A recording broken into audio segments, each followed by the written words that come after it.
Ceci est la première image de jeu vidéo que j'ai vue de ma vie. Le jeu Aldines, un shooter à scrolling horizontal sur PC Engine, ou comme on l'appelait en France la Super Graphics, une console concurrente de la Super Nintendo que mes frangins avaient acheté parce que dans ma famille on n'a jamais rien fait comme tout le monde. Je devais avoir dans les 4-5 ans, j'ai jamais dépassé le 2e ou le 3e niveau, du coup je jouais beaucoup plus à ce jeu, PC Kid, le Mario World de la console qui aujourd'hui encore me fait mourir de rire. On y incarnait un enfant homme des cavernes qui se battait en donnant des coups de boule, escaladait les murs avec les dents et gagnait des niveaux en bouffant des cuisses de je ne sais quel dinosaure qu'il transforme en grosse brute ou en jolie jeune fille, c'est au choix, ça dépend. C'était les derniers jours d'une génération et d'une façon de penser les jeux qui n'avaient que très peu évolué depuis les débuts du jeu vidéo. La pensée en 2D. Dans un immeuble résolument moderne, les équipes de Sony, qui développaient pour Nintendo une nouvelle version CD de leur console, font face à l'annulation pure et simple du partenariat avec le géant du jeu vidéo Nippon, concurrencé à l'époque principalement par une autre société nippone, Sega et sa Mega Drive. Sony prend alors la décision de conserver son travail sur le prototype de Nintendo et lance la console qui va révolutionner le monde du jeu vidéo, la PlayStation. Un jour de 1996, je suis rentré de l'école, je suis allé voir mes frangins dans leur chambre, et pour la première fois, j'ai entendu ce son.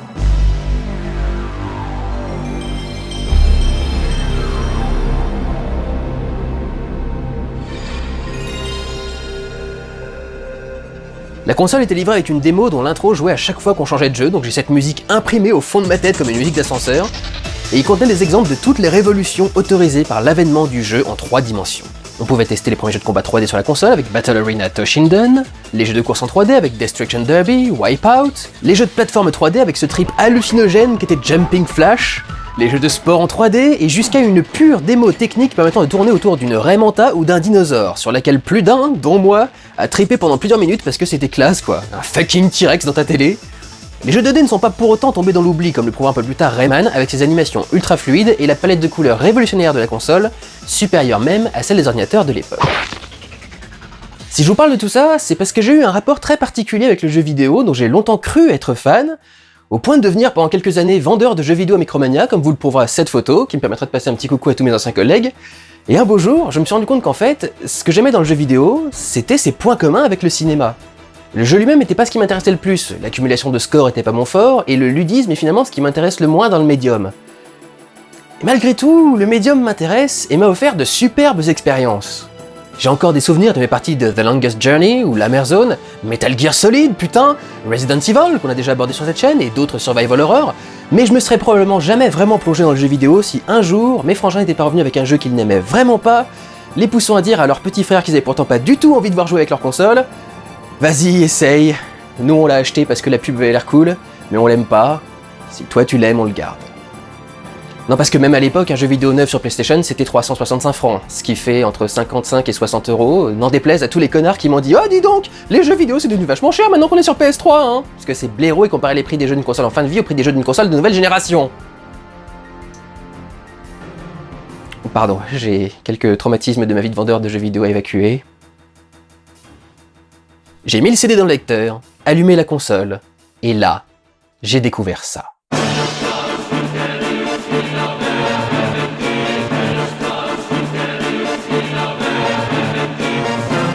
Ce jeu a littéralement changé toute ma vie. À l'heure actuelle, j'ai refait ce jeu 42 fois, dont une quasi complète si j'avais pas oublié comme un connard de voler un accessoire pendant un combat. Pendant toute mon enfance et mon adolescence, j'ai mangé, bu, respiré Final Fantasy VII et ses suites. J'en étais tellement fan que, certains d'entre vous le savent mais d'autres non, j'en ai créé une parodie en MP3, ce qui était très à la mode à l'époque, Banal Fantasy, qui m'a valu mon premier succès sur internet, ensuite filé par le reste de mes créations de l'époque sur mon site Le Démon du Rire, bien avant la création du cinéma de Durandal. Et avec un petit peu de recul par rapport à mon regard d'enfance, la raison de mon amour pour Final Fantasy et le genre du RPG en général est assez évidente puisque ce sont les jeux qui empruntent, ou plutôt, c'était les jeux qui empruntaient le plus vigoureusement au domaine du cinéma et de la narration audiovisuelle en général.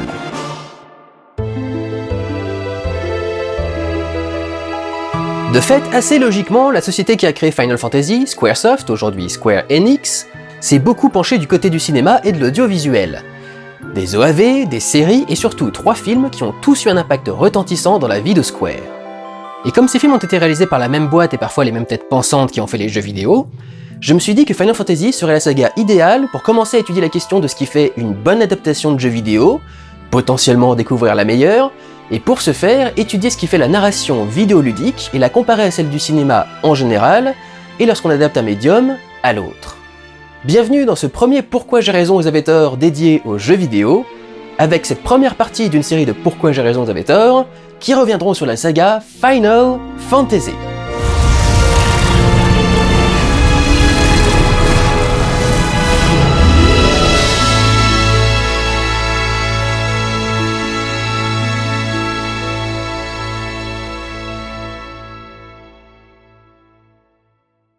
Avant de rentrer dans le vif du sujet, un petit avertissement pour les plus gros fans de jeux vidéo d'entre vous qui ont tous leur façon préférée d'afficher ce qui rentre dans le rétro gaming. Je vais donc prendre le temps d'expliquer mes choix vis-à-vis des sources que je vais utiliser.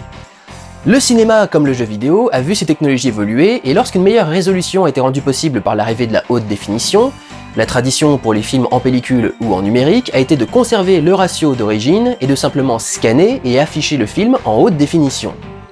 Et probablement par déformation professionnelle, j'ai appliqué exactement ce raisonnement. Pour les puristes, ça implique que les jeux 2D seront simplement étendus avec la méthode pixel le plus proche, parce qu'un pixel ça doit être net, et que ceux en 3D seront rendus en 1080p, donc une plus grosse résolution, avec de meilleures textures si possible, mais avec leur ratio d'origine. J'ai pris cette décision malgré le fait que tous les remakes HD actuels prennent le choix de passer au 16:9, parce que je veux vous montrer l'expérience d'origine, mais de la façon qui la mettra la plus en valeur et permettra de profiter au maximum du travail artistique des développeurs, notamment pour les modélisateurs 3D. Enfin, et toujours dans cette idée de respecter le domaine du jeu vidéo,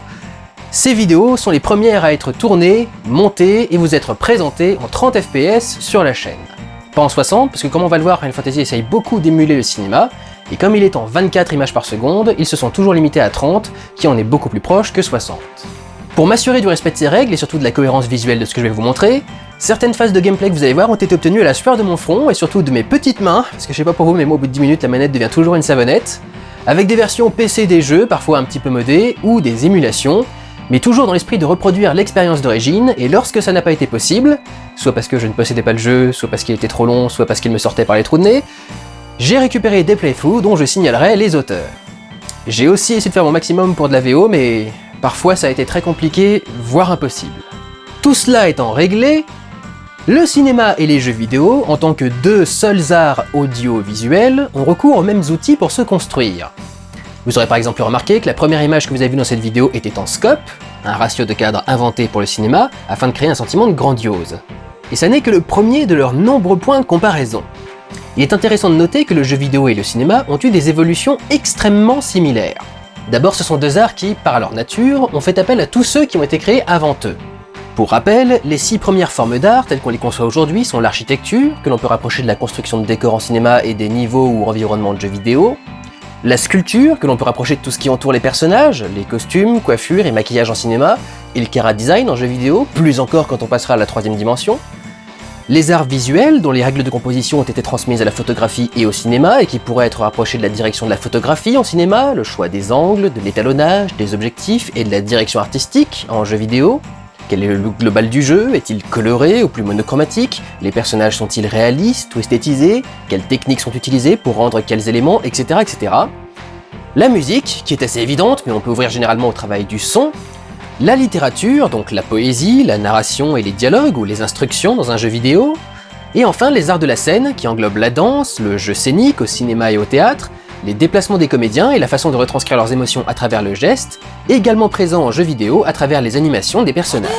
L'existence préalable de ces arts a été nécessaire pour que le cinéma et le jeu vidéo voient le jour, mais pas uniquement. L'autre point commun entre les origines du cinéma et du jeu vidéo, c'est que ce sont tous les deux des arts industriels et technologiques, contrairement à tous les autres arts qui étaient artisanaux. On n'a pas attendu l'invention de l'imprimerie pour commencer à raconter des histoires, et il n'y a pas besoin d'une industrie pour travailler le bois, la pierre ou les métaux, trouver des choses colorées pour les utiliser comme pigments, faire du bruit avec des objets, ou même tout simplement pour bouger avec les arts de la scène. Certes, au fil de progrès et de découvertes impromptues ou non, l'architecture ou la musique par exemple ont beaucoup évolué, mais ils n'ont besoin que d'avoir des hommes munis d'outils pour exister.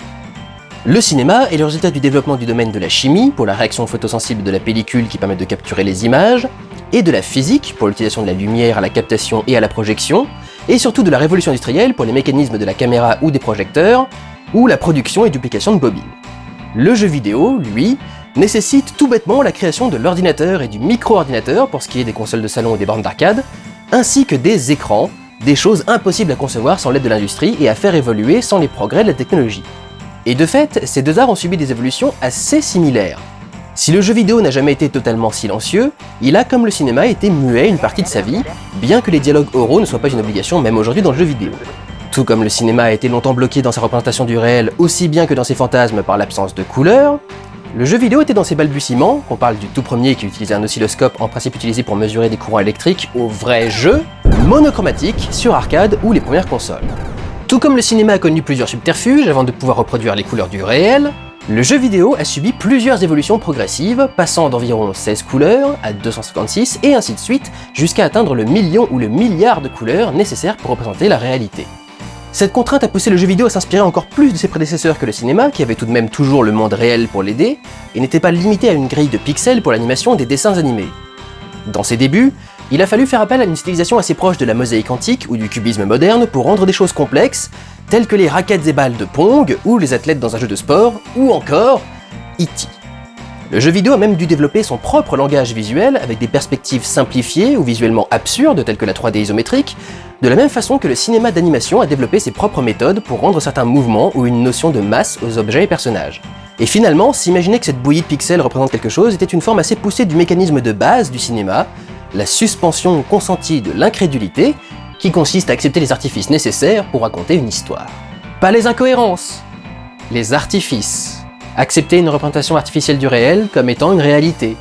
Ça va du fait d'accepter que les acteurs sont des personnages, que les décors sont de vrais environnements, à accepter qu'un compte à rebours est largement supérieur ou inférieur au temps du film car le temps du montage n'est pas le temps réel. On n'est pas toujours dans 24 heures chrono. Ou bien accepter une dystopie qui semble un peu difficile à faire marcher mais qui a un sens symbolique. A noter que quand un jeu vidéo fait quelque chose d'un peu trop exagéré par rapport à sa suspension d'incrédulité, par exemple la survival horror où les zombies vous chient des munitions quand ils meurent, retirant le côté survival, on appelle ça la dissonance ludo-narrative. Quand on a commencé à créer des jeux, on s'est longtemps concentré sur la quête d'un high score, un objectif bien basique. Il suffisait généralement d'un prétexte à parcourir une centaine de niveaux, et on pouvait accepter par exemple de se faire dire que la princesse était dans un autre château à chaque grosse étape, donc une grosse répétition scénaristique, tant que la plateforme était ingénieuse et le ludisme suffisant. La subtilité en général était et est plutôt dans la façon d'orienter le joueur sur la map, dans la façon de renouveler le challenge pour que le joueur ne s'ennuie pas et se sente progresser, mais l'histoire était généralement assez superflue. Certains jeux vidéo, cependant, ont souhaité raconter une véritable histoire, avec de la tension, des subtilités dans le récit et un investissement personnel du joueur dans ce à quoi il joue et dans ses personnages. Et comme en cinéma, il a fallu comprendre et tester les mécaniques narratives du médium, comment les faire interagir avec le ludisme, et dépasser certaines limites technologiques pour raconter tout ce qu'on veut et faire ressentir les émotions les plus fortes, comme quand on simule une foule immense pour faire sentir le stress d'y perdre son fils, ou des vêtements pour pouvoir faire une scène de cul, d'amour, ou les émotions les plus subtiles, comme créer des maps gigantesques pour symboliser le besoin de connexion humaine. Dans le cas du RPG, les jeux de rôle inspirés par les jeux sur table tels que Donjons et Dragons et par les livres dont vous êtes le héros, la contrainte principale a toujours été de raconter une histoire très longue, généralement de 3 à 20 fois la durée d'un film, avec un espace de stockage qui n'a évolué, donc, qu'avec les progrès de la technologie. Cela dit, et pour en finir avec cette comparaison entre le cinéma et le jeu vidéo, quel que soit le but du jeu, accumuler des scores, progresser dans un niveau ou raconter une histoire plus ou moins longue et complexe, le jeu vidéo a pu compter sur un allié de poids pour nous investir, la manette, à la fois lien et extension du joueur, garante d'un minimum d'immersion, puisque quand on appuie sur un bouton, il se passe quelque chose dans le jeu, et expliquant pourquoi l'assignation des touches est si importante et pourquoi c'est toujours elle qui prend sur la gueule en cas de frustration. C'est à cause d'FF15. Vous comprendrez dans 4 parties. Il va donc être question dans ces vidéos de voir à la fois comment le jeu vidéo s'en sort dans le domaine narratif, mais aussi comment le jeu vidéo et le cinéma se sont influencés entre leur création et aujourd'hui. Et c'est là qu'on en arrive à la saga Final Fantasy, qui va nous servir de base pour témoigner de cette évolution des jeux vidéo et de ce qu'elle implique dans les émotions qu'ils peuvent procurer. Née à la fin des années 80 sur Famicom ou Nintendo, la saga Final Fantasy est une parfaite illustration de l'évolution du jeu vidéo avec ses avantages et ses désagréments. La légende est assez connue, donc je ne vais pas prendre 3 plombes dessus. Alors qu'elle était à 2 doigts de la faillite, la société Squaresoft lance en 1987, à l'initiative du producteur, réalisateur, scénariste Hironobu Sakaguchi, un JRPG, ou Japanese RPG, inspiré par le succès de Dragon Quest sorti quelques mois plus tôt, que Square baptise symboliquement sa dernière fantasy, Final Fantasy, premier du nom. Alors ça, c'est ce qu'on a cru pendant très longtemps, jusqu'en 2015 pour être précis. Et en 2015, Sakaguchi a décidé d'annoncer qu'en fin de compte, eh ben non, c'était pas du tout ça. Ils ont choisi Fantasy parce que c'était un jeu de fantasy, et ils ont mis Final parce que c'était un des mots anglais que les japonais connaissaient bien. Il paraît que le jeu aurait pu s'appeler Fighting Fantasy, par exemple. Certaines personnes disent même que la société n'était pas en si mauvaise posture financière que ça, et que le jeu n'était donc pas un dernier espoir. Bref, une belle histoire qui, hélas, a pas mal de plomb dans l'aile depuis peu de temps. Bon, le scénario tient sur 3 tickets de métro, mais on met déjà en place les classiques de la saga, du système de jeu aux éléments les plus concrets. Des cristaux, 4 ici, ont élu 4 personnages pour les protéger et rétablir le calme dans le monde, dont les caractéristiques sont choisies par le joueur en début de partie sous forme de classes. Chevalier, mage noir, mage blanc, mage rouge qui unit les 2 autres, moine ou voleur. Inspiré par Star Wars, les créateurs de la saga étant, comme les 3/4 de la population mondiale à l'époque, surtout jeune et ambitieuse, fans de la saga de George Lucas, les 3 premiers Final Fantasy commencent par un panneau de texte qui présente le monde du jeu et sa situation avant de nous larguer dans l'histoire de façon immédiate res, au cœur de l'action, et un écran titre avec un deuxième texte, une fois la première mission de nos héros achevée. Ils progresseront sur une world map pour aller de village en donjon, selon les indications de l'histoire, les chemins accessibles ou les indices laissés par les habitants, pour affronter divers boss, obtenir divers objets, sorts et équipements, jusqu'à arriver au boss final, ici nommé Chaos, Chaos, et à la fin du jeu. La progression étant entravée par des combats, Final Fantasy instaure un système de combat au tour par tour, hérité du jeu de rôle sur plateau, ce qui sera un élément de base de la saga et la marquera pendant un paquet de temps. Lors d'une rencontre, on est transporté dans une interface totalement différente du reste du jeu, marquant à la fois l'idée que le jeu fait le meilleur effort possible pour retranscrire la réalité de ce monde, et une rupture claire avec le reste de l'aventure, notamment pour afficher la richesse des designs des monstres et recentrer l'attention sur l'essentiel, le combat, contrairement à l'éloignement global que l'on a avec l'action en restant avec cette vue zénitale, tel un narrateur omniscient, et en utilisant de plus gros sprites pour se rapprocher des héros. Des transitions en fondu, code cinématographique, permettent la transition entre les deux réalités, entre guillemets, et un tremblement de l'interface transcrit la violence des coups des ennemis sur nos avatars, donc sur nous, comme on ferait trembler une caméra dans un film. D'ailleurs, on peut noter que les combats sont, avec les boutiques, les seuls plans fixes, le reste du jeu suivant les personnages en les bloquant au milieu du cadre, imitant la sensation d'un panoramique de caméra, comme le ferait l'animation. Chaque participant est présenté de profil, sur 2 lignes ou cadres qui se font face, et tous les membres doivent sélectionner leur action dans un menu avec le gant traditionnel de la saga, allant de l'attaque à la position défensive, en passant par les attaques spéciales, les sorts pour les personnages qui y ont accès, ou les objets à but curatif, offensif ou défensif, avant de pouvoir les lancer selon leur ordre d'intervention. Pour pouvoir progresser dans l'histoire et le jeu, le joueur doit non seulement gagner ses batailles, mais aussi faire évoluer convenablement ses personnages grâce aux points récupérés à l'issue des combats, pour qu'ils soient de taille à affronter les ennemis opposés, ce qui généralement sera possible, moyennant un temps de jeu un peu plus long et des combats plus laborieux, en suivant simplement les combats qui lui tombent dessus au fil de la progression. Pour accompagner le sentiment de progression narrative, les ennemis sont de plus en plus puissants au fur et à mesure du jeu, impliquant de régulièrement procéder à la technique du leveling, ou du grinding si on parle plus d'objets à récupérer, qui consiste à enchaîner les combats pour gagner des points d'expérience ou des objets pendant une longue période et rendre la progression plus facile. L'avancée de l'histoire est également marquée par les armes et sorts de niveau graduellement plus puissants à mesure que l'on avance dans le récit, achetés avec la monnaie personnalisée de Final Fantasy nommée des guilds, mais qui ne sont pas toujours indispensables. Les graphismes sont aussi élaborés qu'ils le peuvent à l'époque et même particulièrement riches en détails comparés à la concurrence. Dès le début, Squaresoft a voulu s'imposer comme l'étalon technologique à chaque nouveau jeu. La gamme de couleurs très limitée et le nombre de pixels affichables restreint à 256 par 240, ainsi que le manque d'espace de stockage sur le support cartouche, imposent des graphismes à la fois simplifiés et criards qui fonctionnent par blocs. Pour économiser de la place, les jeux de l'époque contenaient par exemple pour les montagnes de la carte un bloc de 16 pixels par 16 pixels de montagnes pleines, et une variante pour les côtés et les angles, permettant malgré la limite de couleur d'évoquer des aspects différents grâce à des textures tantôt simplistes tantôt réalistes, et un gain de place car le jeu peut ensuite réassembler ses blocs à volonté et faire d'immenses maps sans qu'elles ne prennent trop de place. Les sprites des personnages sont stockés de la même façon, des blocs de 8 pixels par 8, assemblés entre eux pour créer les animations, le but étant là aussi d'équilibrer le nombre de choses qu'on veut afficher et l'espace de stockage disponible. Et les simples animations de marche sur la world map prenant déjà de la place, avec tous les angles nécessaires et l'animation des pas, on a seulement 6 situations ou comportements pouvant être illustrés par le jeu scénique des sprites de combat, debout, à genoux, KO, le déplacement de l'attaque et la pose de la victoire.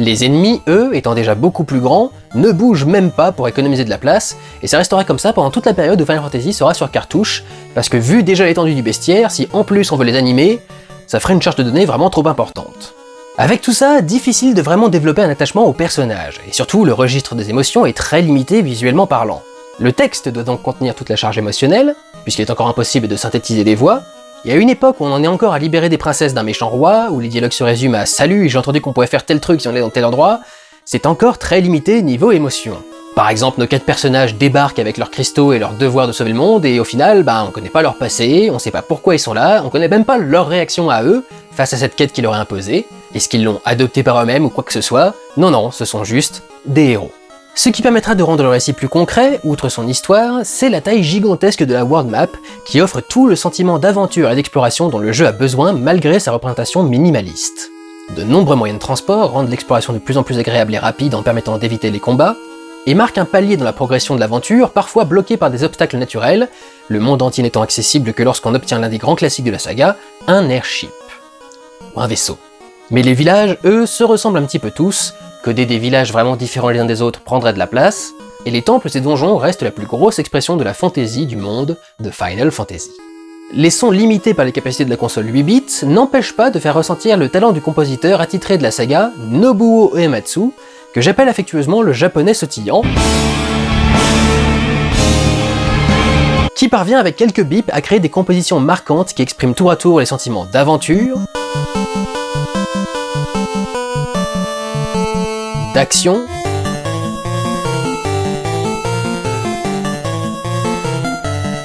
de mystère,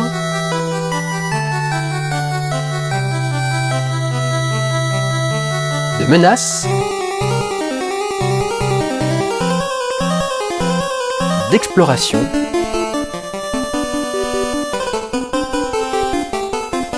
de tourment,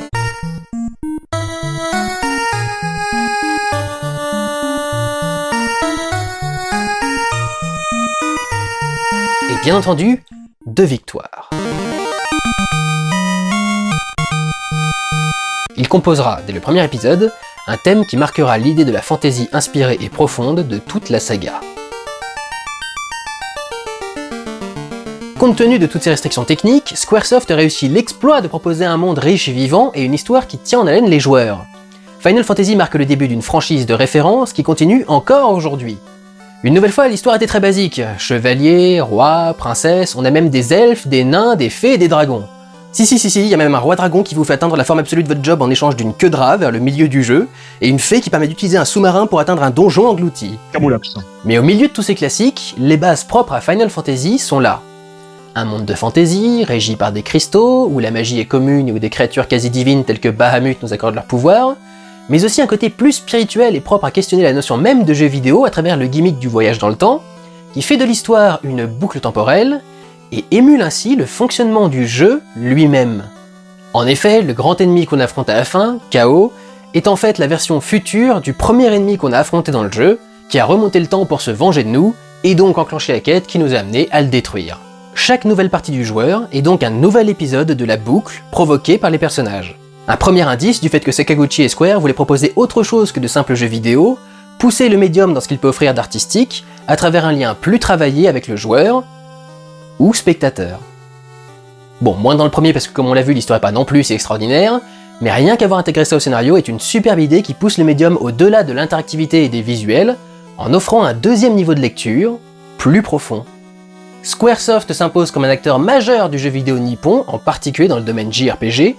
et vend 600 000 copies du jeu au Japon et 700 000 aux USA. Pourtant, la carrière internationale de Final Fantasy sera très limitée. Probablement à cause des coûts de localisation, les USA seront privés des 2 opus suivants et ne retrouveront Final Fantasy qu'au 4e épisode, renommé Final Fantasy II pour éviter la confusion du marché américain, qui sautera également Final Fantasy V, les amenant à renommer le 6e opus Final Fantasy III aux USA. Et comme fuck l'Europe, on ne pourra découvrir la série hors import qu'à partir des jeux PlayStation et donc du 7e opus. Ouais, à l'époque, les licences de jeux vidéo à l'international, c'était un bonheur. Le reste des éléments clés de la saga Final Fantasy se développeront donc dans l'ignorance quasi absolue du public américain et totale des joueurs européens, qui n'ont même pas eu droit à ce premier volet. Ce n'est pas cela dit si dommage, dans le grand ordre des choses, les jeux ne se déroulant jamais dans le même univers. Dès Final Fantasy II, le jeu se déroule dans un nouveau monde, lui permettant de justifier les règles différentes qui gèrent son univers et son gameplay. C'est une suite dans l'esprit, non dans le récit, bien que dès le 2e épisode, on ait une rupture avec la tradition. En effet, aucune trace d'un quelconque cristal dans Final Fantasy II. Oui, oh, presque aucune, dans une salle. C'est important à signaler parce que ça veut dire que chaque nouvel épisode doit redévelopper un univers et un système de jeu entier au lieu de réutiliser d'anciens éléments mis à jour. Ce qui implique l'absence de baisse de coûts ou de temps de développement à chaque nouvel opus. Même les ennemis qui reviennent, généralement, ils sont redesignés. Ce deuxième volet, sorti seulement 1 an après le premier, marque un nouveau pas dans la direction de la narration plus que du ludisme en ajoutant les déplacements aux sprites pendant les panneaux de texte, donc en ajoutant le jeu scénique, et en développant les personnages et leur background, point dont l'exemple le plus notable est le fait que les personnages aient des portraits et des noms officiels, cette fois-ci, participant à leur créer une personnalité. Final Fantasy II démarre sur un panneau de texte résumant le contexte et l'action qui précède le récit, c'est-à-dire l'attaque du village des héros. On nous laisse nommer les personnages, et on nous largue in medias res dans une bataille perdue d'avance pour nos héros qui s'enfuient, dont l'échec est intégré à l'histoire et est l'élément déclencheur du récit, montrant la séparation des amis pour développer leur rivalité, et donc la nôtre, avec leur ennemi, un empereur maléfique qui veut devenir un dieu, une autre marque de la saga, en aspirant la magie de créatures venues d'une autre dimension. On pourrait presque parler d'une cutscene, et c'est une façon très intéressante d'amener le joueur dans l'histoire, car il est soumis au même stress que les personnages dès le début. Jeté dans ce conflit au milieu de sa petite vie paisible, tout comme ce groupe d'amis subitement jeté au milieu d'un conflit dévastateur.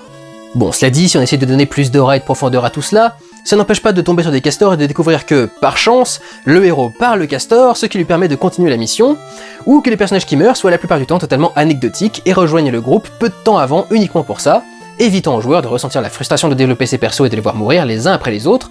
en termes de jeu comme de récit. Des artificialités qui réduisent un petit peu l'impact de l'effort scénaristique. Dans un geste à nouveau inspiré par Star Wars, nos héros sont pendant tout le jeu en confrontation avec l'ordre, le pouvoir établi, politiquement, dans ce monde, et sont des rebelles qui rejoignent dès le début un groupe de résistants au pouvoir. Ce thème de la rébellion et de la lutte feront de nombreuses apparitions dans les jeux par la suite, tout comme les morts de personnages principaux et jouables pour augmenter encore l'intensité dramatique des récits,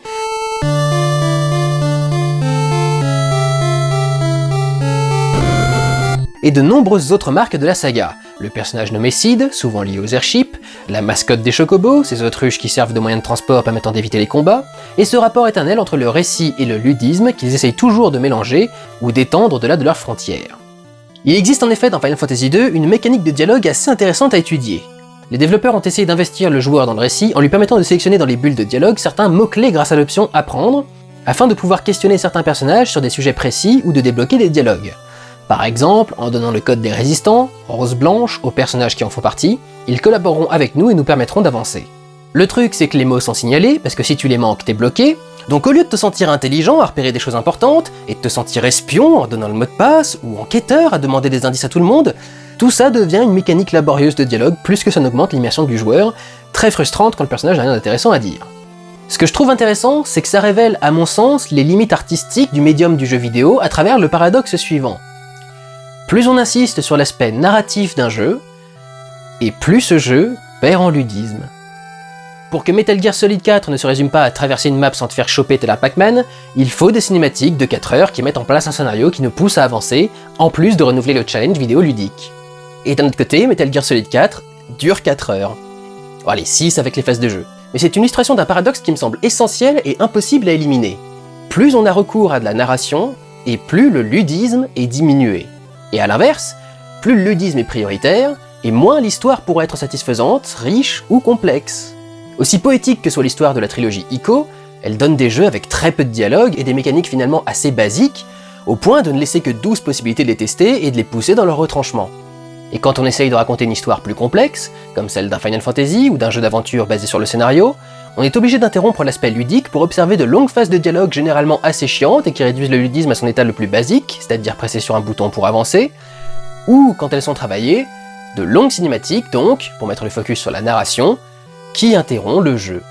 Équilibrer le ludisme et la narration est donc une lutte constante pour les scénaristes et programmeurs de jeux vidéo, pas toujours victorieuse. Il faut généralement faire un choix clair, et non équilibré, qui laisse inévitablement certains joueurs frustrés. Moi par exemple, les combats me saoulent dans un Final Fantasy, même quand ils sont bons, tout ce que j'attends c'est qu'on revienne à l'histoire. Et d'un autre côté, à chaque fois que je disais que j'aimais les RPG, les 3/4 des gamers me répondaient « Ah, les jeux où il faut lire !» Et du coup pour moi ça soulève une question, est-ce que le jeu vidéo peut même être qualifié d'art? Il est composé de tous les autres, comme le cinéma, mais contrairement au cinéma, il se détourne naturellement de toute émotion plus avancée que la satisfaction d'accomplir une quête, de perfectionner ses réflexes, de trouver le bon chemin ou de résoudre un puzzle. Yeah! Si on n'avait pas été chercher les codes du cinéma, d'animation principalement à ce stade, mais bientôt live action également, le jeu vidéo serait toujours l'art du high score, du travail des réflexes, mais est-ce que ce serait de l'art? Est-ce que le sport c'est de l'art? Ça fonctionne pareil, ça a des règles, ça provoque des émotions, mais est-ce qu'on peut dire que c'est de l'art? Le ludisme est le cœur du jeu vidéo, au détriment de toute autre émotion ou domaine, et au final, ce qui en fait plus que des jeux, des divertissements, c'est ce qu'ils empruntent aux autres arts, et notamment au domaine du cinéma. Ce qui crée l'émotion dans les jeux à scénario, c'est le scénario et sa mise en scène, rarement le gameplay ou sa capacité générale à divertir. Mais c'est ce qu'on étudiera avec FF7. Comment, si on le peut, utiliser le ludisme de façon artistique. Pour l'heure, revenons à nos proto-jeux vidéo et à Final Fantasy II. Un choix culotté, retirant ou enrichissant selon les joueurs le sentiment de progression propre au jeu lui-même, n'est d'autre que la disparition pure et simple des niveaux des personnages au profit d'une évolution de chaque compétence en fonction de son utilisation. Plus vous lancez une attaque, plus elle est forte, moins vous la lancez, plus elle perd de points, plus vous êtes attaqué, plus vous avez de défense, etc. etc. On peut noter que nos héros quittent désormais glorieusement les combats grâce à la disparition des cadres qui séparaient les héros et les ennemis, rendant la map de combat un peu plus réaliste, et que les environnements gagnent en réalisme avec la gestion du climat, des environnements beaucoup plus détaillés, ou encore en affichant les paysages au loin à la fenêtre ou aux portes de certains châteaux. L'histoire de Final Fantasy II n'est pas sensationnelle, le plus gros événement c'est qu'un personnage qu'on croyait mort revient à un moment, mais on est encore très loin d'avoir des récits aux implications dramatiques et sentimentales extrêmement fortes. Pour finir sur la narration, la carte du monde obtient pour la première fois il me semble, ses propres événements et animations, augmentant donc le scope de l'aventure dont le récit peut avoir lieu dans n'importe quelle phase de jeu, comme le prouve le combat au tout début. Le troisième opus, sorti 2 ans après le deuxième, c'est-à-dire en 1990, ira encore plus loin au niveau de l'histoire comme du système de jeu, proposant un éventail de jobs encore rarement reproduits dans d'autres jeux vidéo, 22 différents, et les premières quêtes purement optionnelles de la licence, ainsi que sa deuxième mascotte, les Moogle ou Mog pour leur diminutif, et les premières invocations, ces créatures démoniaco-divines qui lancent des attaques dévastatrices et qui généralement font partie intégrante de l'histoire et de l'univers du jeu.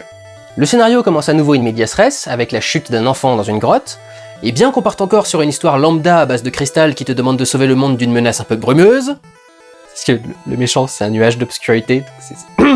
gagne plus en complexité, il y a plus de factions en jeu, et se concentre sur de très jeunes personnages qui découvrent le monde qui les entoure, permettant d'instaurer la tradition de proposer plusieurs cartes du monde au cours de l'histoire. Une bonne idée à la fois en termes de récit et de ludisme. On pense avoir exploré la totalité du monde, et on découvre qu'il est encore plus grand, qu'il reste du jeu à terminer. Ici, en récompense de nos efforts, le monde émergera des flots marquant un véritable pivot dramatique dans la progression de l'histoire, aidant encore à renforcer le sentiment de progression et la sensation d'être projeté dans un monde gigantesque et vivant. Les graphismes font à nouveau un grand pas vers le réalisme, avec toujours plus de détails, une gestion des ombres et donc des reliefs, et même un effet de transparence dans l'eau qui désormais est aussi animé. Les villages commencent enfin à avoir une personnalité distincte et travaillent la fantaisie du monde de Final Fantasy III, qui nous donne aussi accès pour la première fois à une map des fonds marins, augmentant encore une fois la sensation de découvrir un véritable monde démesuré. Mais jusque-là, en dehors de quelques morts parmi les personnages jouables, qui généralement sont bien moins importants que les autres, le récit d'un Final Fantasy est quand même pas très exigeant. Grosso modo, on doit sauver le monde, résoudre les problèmes de chaque village, parler au prochain PNJ qui va nous dire où aller, et quand on rencontre les méchants, ils sont bien méchants. Il faut dire que la console est limitée en espace de stockage et que le texte est réservé à ce qui fera avancer le joueur, et pas trop aux subtilités scénaristiques. L'arrivée de la Super Nintendo, avec sa palette de couleurs et sa capacité de stockage augmentée, va permettre à Hironobu Sakaguchi et ses équipes de faire passer leur récit à l'étape supérieure et de commencer à plus travailler leurs enjeux. Dans Final Fantasy IV, sorti en 1991, on incarne Cécile, c'est Cécile sans E, c'est un prénom mixte, Cécile. Bref, Cécile, un chevalier qui est au service du roi de Baron, ou du roi Baron, c'est bizarre à dire en français mais j'ai pas trouvé d'autre nom, bref, le souverain d'un royaume qui domine le monde grâce à son contrôle des airships. Bien qu'il ait été accueilli, orphelin et élevé par le monarque dans le respect de l'honneur et du code des chevaliers, Cécile va se voir accusée de trahison et soumis à une épreuve pour prouver sa fidélité lorsqu'il remettra en question la domination du roi, qui s'est soudain mis en tête de voler les cristaux de chaque ville afin d'asseoir son pouvoir, ce qui est contraire à son honneur.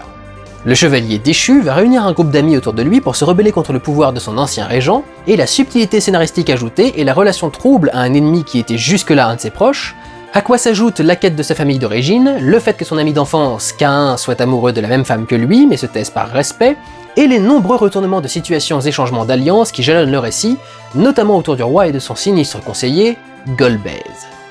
Une autre tradition des récits Final Fantasy, l'ennemi derrière l'ennemi, ce qui implique souvent que le second de celui qu'on pense être le méchant principal, genre l'empereur, est en fait le vrai méchant. Qui plus est, on commence à écrire ces récits comme de vrais récits. Les dialogues parlent d'honneur, de justice, d'amour, et tous les membres de l'équipe sont là à cause du récit, pas du gameplay. La plupart sont d'anciens membres du royaume qui regrettent leurs actions, ou des victimes de leurs exactions, qu'il s'agisse de villageois ou de divers princes au royaume détruit. Après, si le récit gagne en importance, notamment en permettant des dialogues au cours des combats, difficile d'apprécier le parcours des personnages secondaires vu qu'ils sont quasi jamais à l'écran. Cécile est le héros et c'est lui qu'on joue les 3/4 du temps, les personnages secondaires n'apparaissant que lorsqu'ils sont utiles au récit. Cécile devient paladin au cours du récit après avoir parlé au fantôme de son père, et à ce moment, Tella, un personnage qui souffrait d'amnésie, retrouve la mémoire. Comme ça, y a pas de préparation, pas d'explication, Cécile parle à son père et tout à coup, paf, le vieux débarque en mode « Ça y est, je me souviens de mes sortilèges !» Les retournements et les évolutions des personnages arrivent, comme ça, quand ils ne sont pas liés simplement à l'intrigue principale. Puis je parle même pas de la fin, un petit peu délirante du jeu, où d'un coup t'as des villages avec des genres de hamsters chelous, et puis tu t'envoles sur la lune avec une baleine, et quoi? Vous pensez que j'exagère? Si, on explore la lune sur une baleine volante. Ça se fait chez nous, tous les week-ends, il y a des agences de voyage et tout. Kaboulax! Bref, l'histoire et le storytelling s'améliorent, mais ça reste basique, ou plutôt gratuit pourrait-on dire, en tout cas dans ce qui ne concerne pas le personnage principal. La capacité de stockage augmentée des cartouches de Super Nintendo facilite cela dit grandement le storytelling en laissant beaucoup plus de place pour les dialogues, et les progrès techniques de la console elle-même permettent d'amener le storytelling bien d'un niveau au-dessus de ce qui était permis auparavant. Les environnements sont bien plus détaillés grâce aux couleurs en plus disponibles sur Super NES, qui permettent aussi de petits effets de lumière et de petites animations dans les décors, et la narration profite des nouveautés technologiques de celle-ci, comme pouvoir ajouter la présence de filtres colorés pour indiquer divers degrés de lecture, jaune pour certains flashbacks, blanc pour simuler la brume, bleu pour indiquer la nuit, violet pour indiquer une influence magique, etc. etc. Et il y a enfin le fameux Mode 7, capacité permettant de simuler la profondeur en déformant les textures en temps réel, utilisé principalement sur la carte du monde pour rendre le sentiment d'un paysage qui s'étend à l'horizon, et grâce à un effet similaire au Mode 7, si elle n'est le même, de transmettre le sentiment de désorientation des personnages en pixelisant les plans, équivalent de l'utilisation du flou en cinéma. Notons aussi une simulation de perspective avec une vitesse de scrolling différente entre le premier et l'arrière-plan, et la possibilité de compléter les décors de blocs de pixels alignés d'illustrations dessinées en pixel art, permettant, comme dans un animé, de dessiner librement certains environnements en sortant du quadrillé. Pour terminer, la musique fait un énorme pas en avant, s'éloignant des bips un peu agressifs pour proposer des sons synthétisés d'une qualité assez remarquable, aidant grandement à renforcer la charge émotionnelle de l'histoire.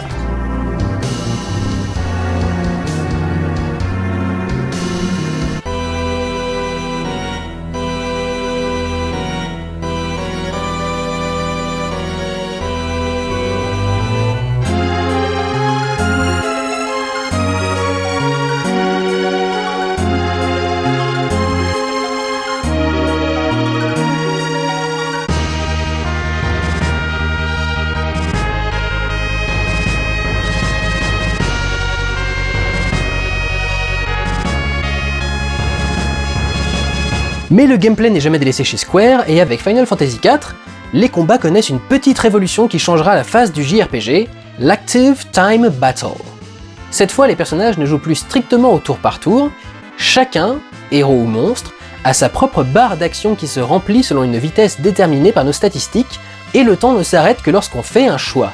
Les combats ne semblent d'ailleurs plus se dérouler dans une dimension parallèle et obscure, et on abandonne les fonds noirs avec 2-3 arbres ou briques au-dessus pour donner un environnement personnalisé à chaque zone du jeu, augmentant l'immersion dans l'univers. Final Fantasy IV est aussi le premier jeu à essayer de mélanger son gameplay avec son scénario. Le prince Gilbert Chris Von Muir, oui, il y a un personnage qui s'appelle comme ça dans le jeu, ou Edward Chris Von Muir en version anglaise, est un personnage relativement lâche, ce qui offre dans son gameplay une habilité particulière qui lui permet de se cacher pendant les phases de combat afin d'éviter de prendre des dégâts, par lui-même quand ses points de vie sont trop bas.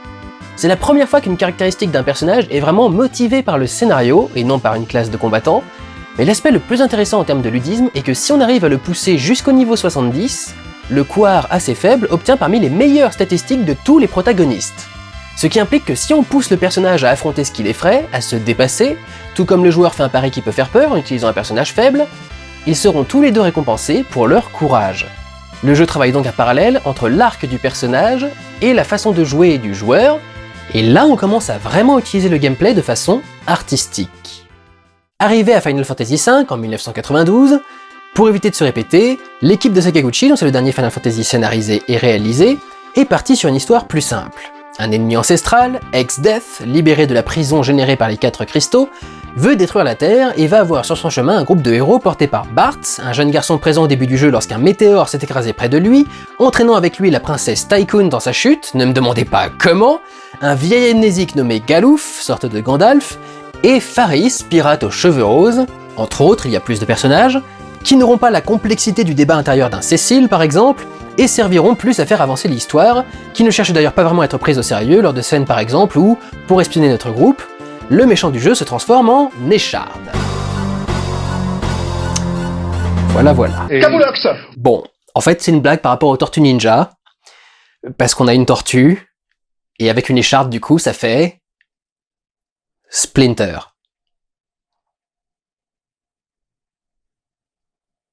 Je comprends pas non plus ce que ça fait là. Pourtant, la vraie nouveauté de ce 5e opus, en dehors du système de jeu très customisable, vient de la retranscription des émotions, le gain de place proposé par le passage à la Super Nintendo permettant d'offrir pour la première fois des expressions aux personnages. Cela dit, vu la taille toujours très réduite des sprites, elles sont particulièrement exagérées et simples. Un hochement de tête peut devenir jouer très lentement un salut révérencieux, ou jouer plus rapidement le symbole de la surprise. On sent vraiment un énorme progrès en termes de mise en scène, rien qu'au début du jeu, avec la dizaine de plans permettant de suivre l'histoire sans presque aucun dialogue, et avec un plan qu'on pourrait qualifier à la fois de premier subjectif d'un héros dans l'histoire d'un Final Fantasy, sur le météore tombant du ciel, et tout autant de premier chant contre chant de la saga. Additionné à la qualité hallucinante des backgrounds, notamment en combat, qui donne vraiment l'impression d'être dans un environnement du niveau d'un dessin animé, la quête de cinématographie de Final Fantasy l'amène vraiment à être très proche de l'animation japonaise. Et justement, ça inspirera à Square un premier saut vers le domaine de l'animation. Final Fantasy Legend of the Crystals est une série de 4 OAV de 20 minutes produite par Square en 1994, qui prend place 200 ans après l'histoire du jeu, et transcrit pour la première fois l'univers d'un Final Fantasy vers un autre médium. Alors avant de commencer, il faut noter que les équipes qui ont fait ces OAV ne sont en rien liées à Square, qui semble avoir à peine confié un synopsis original au studio d'animation Madhouse, mais le projet est tombé entre de bonnes mains avec des scénaristes habitués de l'animation japonaise, et l'un des réalisateurs n'étant autre que Rintaro, mal orthographié, mais c'est bien Rintaro. Le script est cela dit très proche de celui d'un jeu, puisque les personnages sont constamment en mouvement d'un environnement à l'autre, et doivent à plusieurs reprises explorer des donjons, certains avec des mécanismes typiques de jeu, comme quand ils doivent sauter sur des plateformes dans un certain ordre pour activer l'entrée du temple, mais c'est avant tout le côté action qui ressort. Les épisodes font peu d'efforts pour présenter le monde ou les personnages, on évoque à peine qui sont les anciens courageux chevaliers de légende qui ont affronté Ex-Death dans le jeu, et les nouveaux personnages se résument souvent à un seul trait de caractère, généralement de façon assez grossière et comique, ce qui permettra par exemple la relation entre le chef de l'armée de Tycoon et la cheftaine des pirates.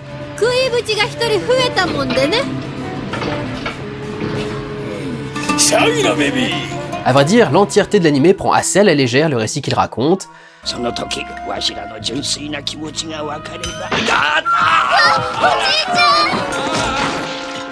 et l'histoire n'est clairement qu'un prétexte à montrer des scènes d'action dantesques et nerveuses avec cette magnifique animation typique des années 90,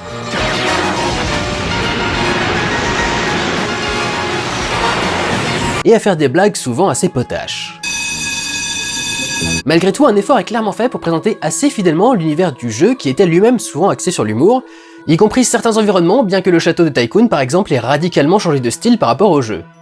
Logiquement, on y retrouve donc les principaux éléments de la saga et de l'épisode 5, les textes d'intro à la Star Wars, les grands paysages colorés, les temples, les airships, les cristaux, les chocobos...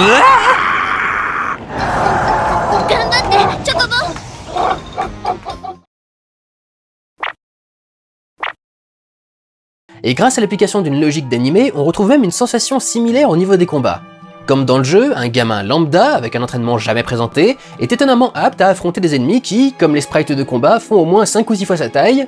et à survivre à des chutes vertigineuses et des explosions capables de détruire des montagnes entières. Tout un tas de choix à garder en mémoire quand on abordera les autres tentatives d'adaptation de Final Fantasy. On y retrouve même Ex-Death qui, pour obtenir encore plus de pouvoir, a volé le cerveau de Sid et l'installé dans la machine qui doit lui créer un corps biomécanique sur la Lune. Ouais, vous le sentez aussi qu'ils ont kiffé Akira ? Ça va marquer un tournant absolu dans la saga Final Fantasy, l'influence d'Akira et de l'esthétique cyberpunk. Ça avait déjà commencé dans le jeu d'ailleurs, l'un des niveaux était un immense centre de recherche qui visait à mélanger la magie de la fantasy avec la technologie de la science-fiction, même si, je sais, tout ce qu'on qualifie de science-fiction n'est pas forcément technologique, mais clairement on fait un pas de plus vers un univers à la Star Wars qui mélangeait la magie, ou la spiritualité plutôt, de la force, aux vaisseaux spatiaux, mais qui ici vire pleinement dans le cyberpunk, notamment avec le dernier épisode qui se déroule sur l'une des lunes de ce monde, qui présente les vestiges d'une civilisation ravagée et n'est plus qu'un amas de câbles dans un environnement particulièrement sombre et sale, avec une forte insistance sur le transhumanisme avec le nouveau corps que se construit Exdeath, très proche de la perte de contrôle de Tetsuo dans Akira. Honnêtement, c'est même vachement glauque parce qu'on a avec nous Mid, le petit-fils de Sid, qui s'adresse au cerveau de son grand-père comme si c'était lui, enfin bref, c'est très space et très représentatif de son époque. Surtout pour ça.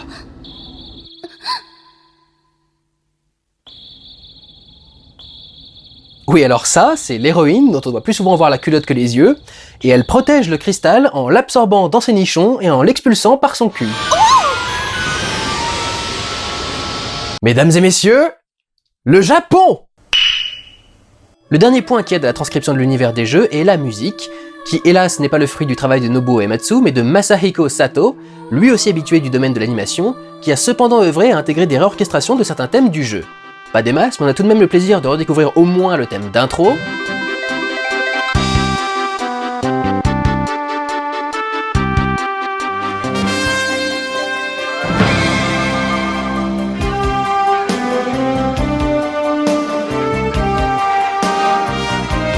un petit morceau du thème des combats,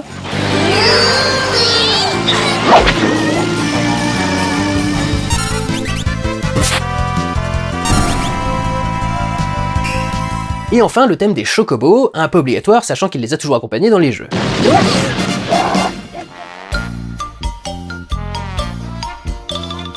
Mais la majorité de la bande-son est plus dans un style rock et jazzy, avec cela dit l'originalité particulièrement cool d'y intégrer un instrument typiquement asiatique, le eru, ce violon chinois à 2 cordes au son très folklorique. Pas grand chose à dire en dehors de tout ça, c'est honorable mais franchement pas incontournable non plus, et la fin est assez décevante, l'affrontement final étant relativement expédié et mou. Alors que va démarrer la production de Final Fantasy VI, Hironobu Sakaguchi décide de prendre un peu de recul et de se concentrer sur la production des prochains opus,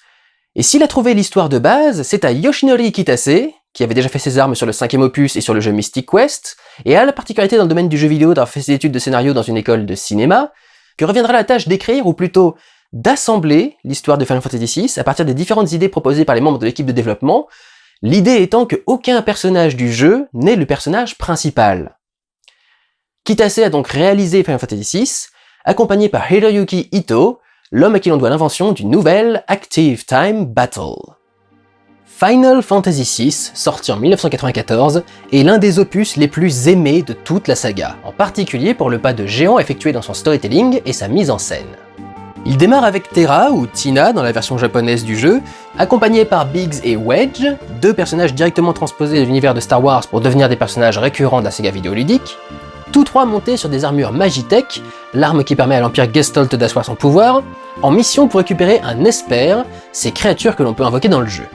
Un villageois sauve Terra après sa rencontre avec l'Esper, et lui retire une couronne qui contrôlait ses moindres faits et gestes, et l'a rendue amnésique. Alors qu'elle échappe aux troupes de l'Empire, elle va rencontrer la Résistance avec Locke, l'un des 12 personnages... 12 ? Bon, en vérité, le tiers des personnages de FF6, certains totalement optionnels, ne sont là que pour proposer une certaine variété de classes et rendre le gameplay modulable. Sabine est un moine fait pour l'attaque, d'autres sont plus polyvalents, on peut même jouer avec un enfant sauvage, un yeti ou même un putain de Mog.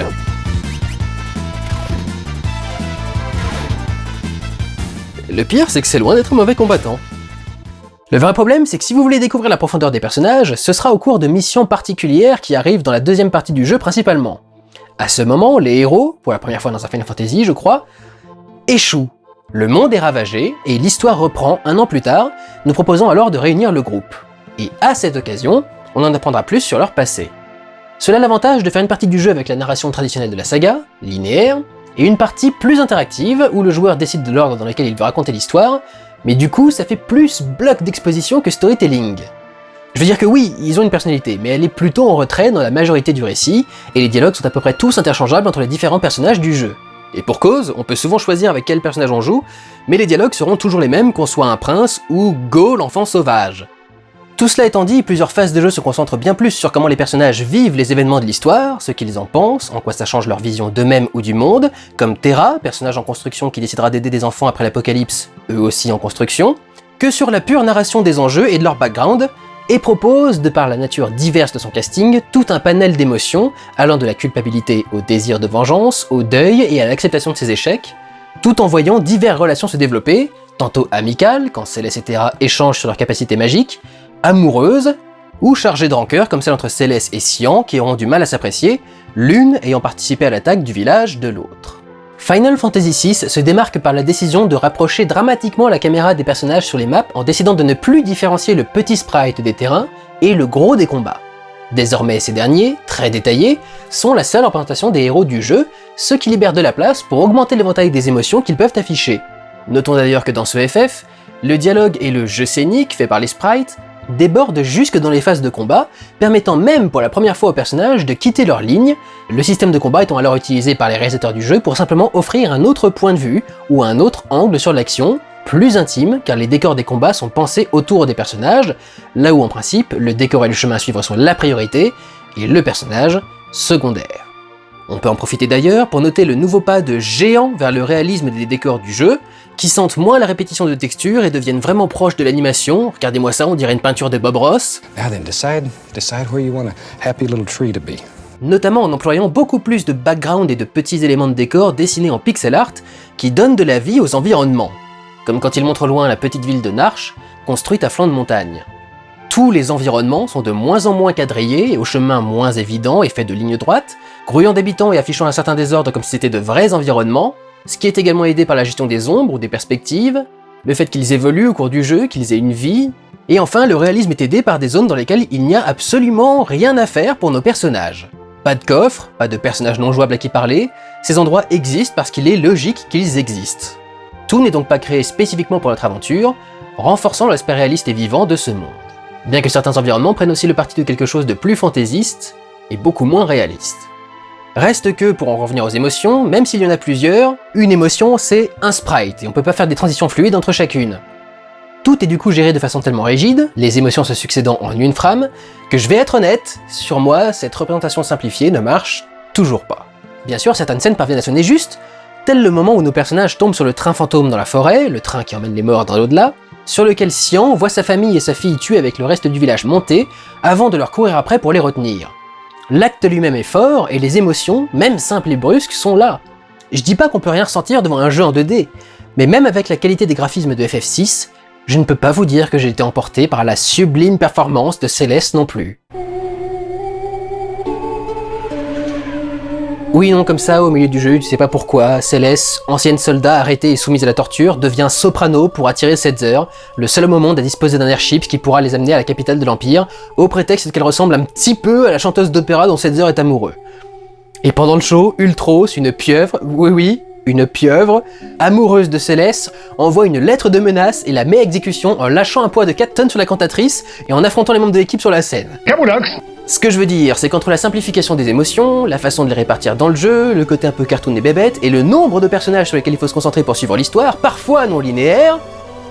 j'ai jamais réussi à ressentir un truc devant Final Fantasy VI. C'est mieux raconté, mais le panel d'émotions est trop limité, leur utilisation trop mécanique, et on reste trop loin des choses pour vraiment ressentir un truc. Qui plus est, il y a tellement de personnages, tous différents, la plupart créés uniquement pour proposer des options de jeu, qu'il devient un petit peu compliqué de sortir une thématique centrale de tout ça. C'est plutôt un gros fourre-tout qu'un ensemble cohérent. Un bon exemple, c'est à la fin, j'adore parce qu'on remercie les personnages avec un tableau qui doit les représenter. On a leurs armes, des fleurs pour Céleste comme à l'opéra, des shurikens pour Shadow, le ninja, et Terra est une pochetronne apparemment.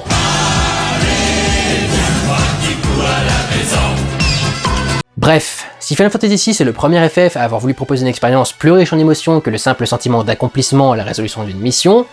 ça reste un premier pas plutôt qu'une volonté accomplie, du fait que chaque partie du jeu soit écrite par son event planner ou programmeur respectif, au lieu d'une seule et même personne. Il est cependant indéniable que ce travail sur le récit est à l'origine de la vaste fanbase de cet opus, le but étant clairement de créer un univers et des personnages si riches et convaincants qu'ils allaient naturellement projeter sur le joueur le désir de voir le récit s'accomplir, et l'ennemi vaincu. Et j'ai beau ne pas faire partie de la team FF6, s'il y a bien un domaine dans lequel il a tout pété, c'est son ennemi principal. Kefka Palazzo fait partie de la longue tradition des conseillers sournois et maléfiques à la grime à langue de serpent qui se révèlent en vérité bien plus dangereux que les empereurs qu'ils sont censés servir. Malgré son costume de faux du roi, Kefka en est le conseiller. Victime d'une expérience, il est devenu fou et applique des procédés diaboliques sur les espers pour aspirer leur magie, une chose qui a disparu depuis que la déesse qui a créé les humains et les espers s'est lassée de les faire se mettre sur la gueule, décidant de les isoler chacun dans un monde en mode bas les couilles parce qu'elle a même pas vérifié si tout le monde était parti et elle a laissé des espers enfermés dans le monde des hommes. Relax la déesse quand même. Et Kefka souhaite absorber leur pouvoir pour devenir un dieu vivant et imposer sa volonté, là aussi un retour de la tradition Final Fantasyenne. Ce qui distingue Kefka des autres méchants, c'est qu'on le rencontre absolument partout. Il est tout le temps derrière ou devant nous, et tout le temps avec un plan diabolique. De notre première rencontre, où il feint l'amitié pour attaquer le château d'Edgar, un des vassaux de l'Empire qui rejoint le groupe lorsqu'il lui permet de s'échapper en enfonçant son château dans le sol, parce qu'il peut se déplacer sous terre, au véritable crime contre l'humanité qu'il commet, tel ce moment où pour abréger le siège d'une ville, il empoisonne simplement l'eau pour faire crever les habitants à petit feu. Je veux dire, c'est quand même autre chose qu'un cristal qui te prévient qu'un blaireau lambda en armure est méchant, quoi. Même les villages attaqués dans d'autres jeux, c'est un peu général, là ça porte ses couilles comme événement. En particulier parce que c'est au fond bien plus réaliste et terre à terre. Dans un univers de fantasy à l'époque, il y avait rarement des choses aussi normales. On préférait toujours utiliser un dragon, un sortilège, un airship avec des canons, et c'est tellement barré qu'on sait que c'est un peu plus pour le fun que pour la profondeur qu'on garde tout ça. Empoisonner un village avec son système d'eau potable? Mais on est au niveau d'un Hitler là, et Kefka a bien des airs de savant fou nazi ouvrant et charcutant des populations différentes pour faire des expériences inhumaines. Et en plus il en rit à chaque fois. C'est la première fois qu'on a quelque chose qui se rapproche d'une synthèse vocale dans un Final Fantasy old school, et ça ne reviendra pas avant les jeux sur PlayStation 2 et le passage en 3D. Chouette. Et d'une façon comparable à la synecdote au cinéma, ce rire permet de donner une identité marquante au personnage et d'affirmer son aura de méchant, au point que même quand il ne joue pas cette synthèse vocale, on l'entende juste avec l'animation du sprite. Tel le sifflement de M le maudit, le rire de fou démoniaque de Kefka accompagne tous ces crimes, augmentant leur impact par le brusque contraste entre ce son, en principe positif, délivré par un homme en costume de bouffon, et l'horreur d'un véritable génocide dont l'impact est ressenti par un de nos personnages jouables. Qu'on a découvert immédiatement avant que ça n'arrive, donc difficile de le rejoindre dans sa peine, mais peu importe, ça ne change rien au progrès fulgurant de la construction de l'ennemi principal. Tu n'oublies jamais Kefka. Et encore moins sa musique. Nobuo Uematsu était prêt à arrêter sa carrière dans le jeu vidéo après avoir bossé sur Final Fantasy VI, et franchement ça se comprend. Avec environ 40 musiques par jeu, chacun contenant ses thèmes et leitmotifs, il a déjà composé pas loin de 300 musiques, toutes très différentes pour Final Fantasy, surtout pour les 3 derniers opus. La Super NES a en effet été une bénédiction pour la musique de jeux vidéo en général, en offrant une reproduction assez convaincante d'une grande quantité d'instruments, permettant aussi bien les exubérances symphoniques, le gars a juste composé un opéra et un thème de 7 minutes pour le boss final,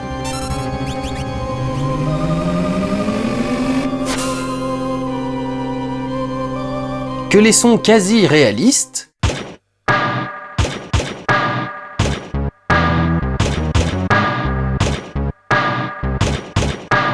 et Uematsu a ainsi commencé à expérimenter avec les styles et registres musicaux pour faire ressortir des tonalités différentes selon les scènes et environnements.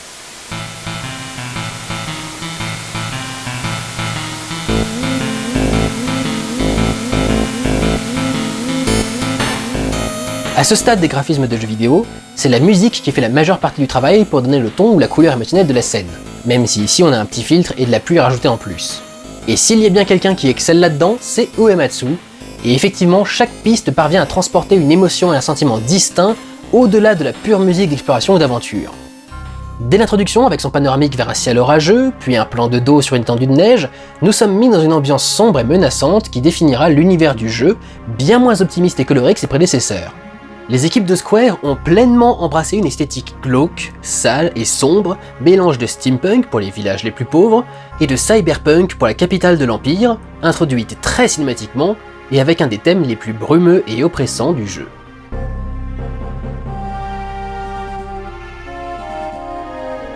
Ce qui aide à donner au jeu une cohésion et un travail des émotions,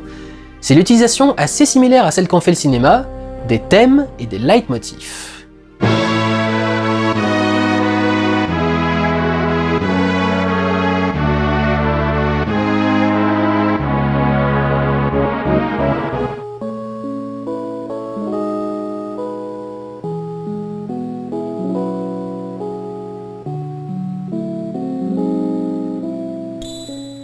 Chaque personnage a son thème, certains sont faits spécialement pour illustrer certaines émotions, mais en fait, la musique a le même problème que tout le reste, tout ça est encore trop segmenté et brut. Genre, je vous ai parlé des maltraitances que Kafka fait subir aux espers, c'est hard, mais quand la musique ultra cool qui couvre son laboratoire joue au-dessus, c'est un peu plus difficile de sentir l'horreur de la situation. C'est pas toujours comme ça, la musique change en fonction de certaines situations, et il la coupe même à certains moments, et encore heureux parce que s'ils n'avaient pas coupé la musique à Zozo, les troubles intérieurs de Céleste auraient été un petit peu diminués. Et tout en se félicitant pour leurs accomplissements, les réalisateurs et producteurs de Final Fantasy VI ne peuvent s'empêcher de se sentir à l'étroit sur le hardware de Nintendo. Le jeu essaye un instant de projeter le joueur au cœur de l'histoire lors d'une séquence que je trouve personnellement injouable, probablement inspirée par ce passage dans Legend of the Crystals par ailleurs, lors de laquelle le mode 7 est utilisé pour représenter notre évasion en chariot dans une mine, mettant pour la première fois le joueur à l'intérieur d'un environnement de Final Fantasy en 3D. En plus d'être injouable, c'est assez moche, je pense que vous serez d'accord avec moi, mais c'est un exemple de la volonté de se libérer des contraintes de la génération de consoles 16 bits. Notons d'ailleurs que le mode 7 est maintenant utilisé comme vue standard sur la carte du monde, s'inclinant encore plus lorsque l'on décolle, ce qui renforce l'immersion dans le jeu. La world map met la ligne d'horizon au tiers supérieur pour vraiment te donner le sentiment que tu parcours les paysages modestement représentés, donnant véritablement le sentiment de voler et d'accéder à une certaine liberté. On peut même noter que le mode 7 sert à faire certaines séquences de crash extrêmement dynamiques, voire même, un peu comme dans l'intro du 5, à proposer un point de vue quasi subjectif sur le crash du dit vaisseau. Cela fait donc quelques années que Square réfléchit à passer à la 3D, ou en tout cas à une technologie supérieure, comme le prouve cette démo du système de combat en 3D précalculé, qui a permis aux créateurs du jeu d'avoir ne serait-ce qu'une vague idée de ce à quoi pourrait ressembler un affrontement de RPG avec une caméra libre de ses mouvements, au lieu d'être fixe, et de quel dynamisme cela pourrait ajouter, apportant ce qui manquait encore un peu aux jeux vidéo à l'époque, une notion de grand spectacle. Du coup, Squaresoft attendait beaucoup du format CD, à la fois bien plus généreux en capacité de stockage et radicalement moins cher à produire, et permettant même de totalement ignorer les limites de stockage en créant des jeux sur plusieurs disques pour un prix dérisoire. Quand Square a appris que Nintendo avait abandonné son partenariat avec Sony pour aller du côté de chez Philips, ce qui donnera cette fameuse bouse qu'est la CDI, autant dire qu'ils ont un peu fait la gueule et surtout tiré la conclusion suivante. Si on veut pouvoir repousser les limites narratives et graphiques actuelles, comme le montre ce prototype de Final Fantasy VII sur Super NES, qui prouve définitivement leur envie de sortir du carcan de la grille 2D, ça se fera pas chez Nintendo, qui prévoit pour sa Nintendo 64 de rester sur des cartouches de 64 MO maximum, 10 fois moins qu'un seul disque. Square se dépêche donc de finir plusieurs jeux Super Nintendo et annonce très vite se rediriger vers la console concurrente, la PlayStation de Sony et ses multiples avancées technologiques. C'est ainsi qu'en 1997, les joueurs de la console ont vu débarquer dans les rayons de leur magasin et dans leur cœur le jeu qui allait révolutionner la phase du JRPG et de la narration vidéoludique, Final Fantasy VII.